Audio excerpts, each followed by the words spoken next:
If you have told me at 30 that game nights would become a form of medicine, I would have laughed.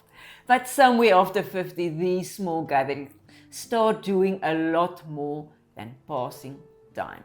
I've learned that friendships after 50 works like a bank balance.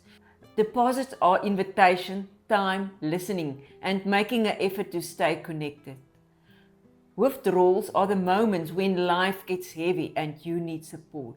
If you never deposit, you can't withdraw. And if you only withdraw, you end up overdrawn. The easy option is isolate. It's convenient. No parking, no outfit, no emotional admin. But convenience is lonely. The things that keep us healthy are rarely effortless, friendships included. These nights remind me that belonging isn't dramatic. It's built through tiny, repetitive acts of showing up. And the beautiful thing is, new friendships don't have expiry dates. You can start again at 50, 60, 70 and beyond. But every table also has an empty chair. Next week we'll talk about the people we love who won't join us. The immovable ones.